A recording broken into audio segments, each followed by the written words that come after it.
Ray Alfalla on top of it all, and a couple of rows back, PJ Sturgis in 13th. It's going to be divided amongst those two. A championship in the biggest sim racing championship in the world is up for grabs. And we go racing now for the Homestead 250. Pace car down and away, American at the dog, green flag, and underway, and the final time to turn number 1 we go. And Ray Alfalla, winner here from the 2015, looks to have an equally as dominant run. PJ Sturgis, as he pushes himself into the top 10 now, he's been working the low line position. Actually, this is more than this. PJ Sturgis goes 30 wide. Going into the corner here, he is getting bunched up in the middle of the traffic going through corner number 4, Evan. One of the risks is starting in the middle of the pack. He's running out of room, and somehow they double file things out. A big checkup down the back with the 47 of Overland and then the 05. Really got that 57 in a tricky spot. He threw it 3 wide. Maybe not a move that I would have made if that 57 machine is hoping to get to the front with the car in one piece. It's just, I have to say, PJ, for all it's been worth here, he's worked his way up, Evan, but he's going to need something here to get him back up. I don't think he's going to be able to make up 1.1 seconds, or 2.8 seconds, just like that.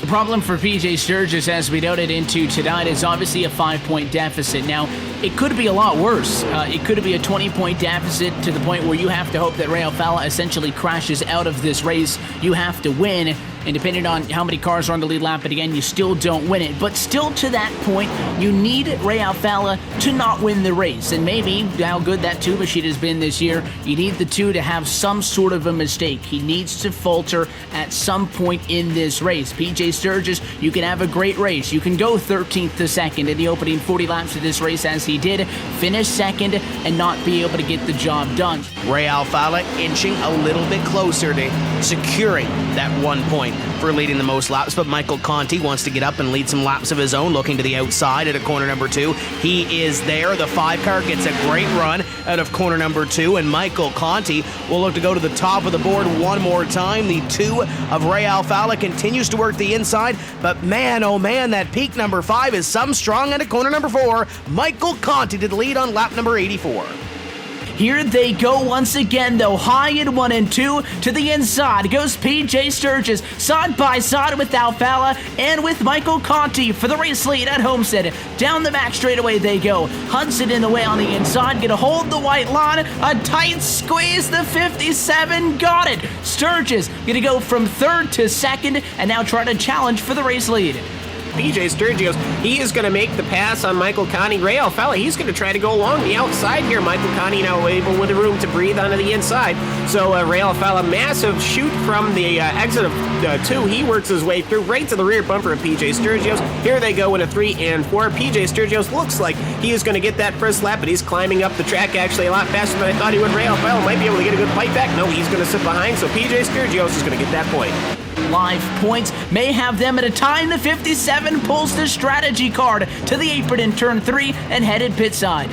Ray Alfalla comes down pit road in response to what he saw out of his championship rival. Ray Alfalla locks it up, gets it down to pit road speed at 50 miles an hour, does that 1 lap of a difference, and you noted earlier, Tim, as well, maybe race it against each other as opposed to race it for the race win. PJ Sturgis is going to make the pass. He's going to go right on by here. He is up to speed. He's going on the inside of Greg McKinney here. What a gap between PJ Sturgis and Andrew Fash, as right now there's probably 5 or 6 cars between Ray Alfalla and PJ Sturgis, and Sturgis now slicing his way through traffic.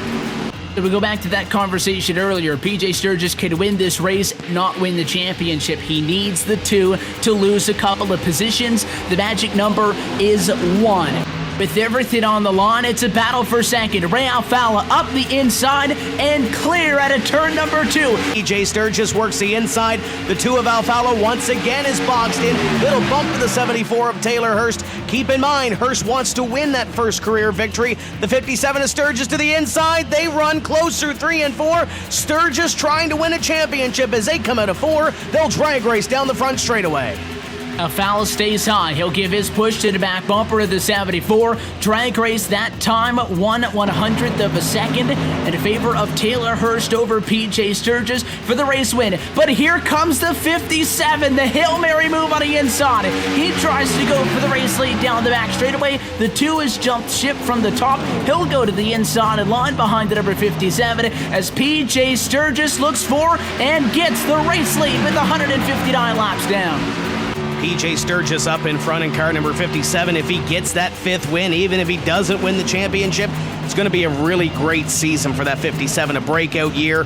It'll be nearly 3,900 miles complete to this point, with the last 1.5 miles in play. It is all PJ Sturgis in front. Ray Alfalo would have to drop back to 4th with Cody Baez. That is 1 second off of the top spot. A career season for PJ Sturgis. He'll win the most races out of anybody on the 2016 campaign. He'll head towards a 5th career NASCAR Peak Antifreeze Series win, but right on the bumper in second, Ray Alfalo, now a 3-time NASCAR Peak Antifreeze Series champion.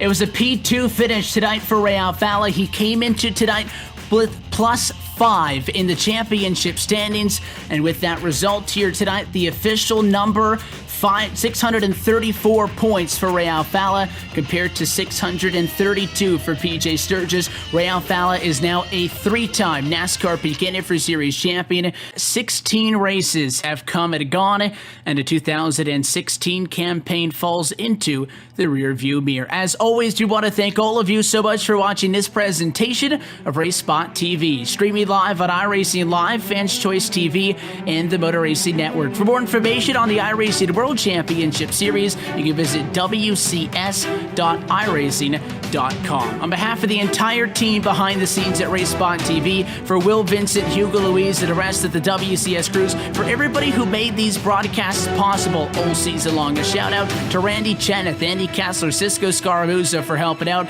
and for the broadcast team. For Tim Terry, Cam Walsh, and myself, Evan Pisoko, want to thank you once again for tuning in and congratulate the king, Ray Alfalo. He's back on top as now a 3-time NASCAR Peak Antifreeze Series powered by iRacing champion. You could watch the 2016-2017 NASCAR iRacing Pro Series during the off-season on LSR TV and iRacing Live, but we look forward to once again seeing you next year. Until next time, from the Homestead Miami Speedway, we'll see you in 2017. Good night.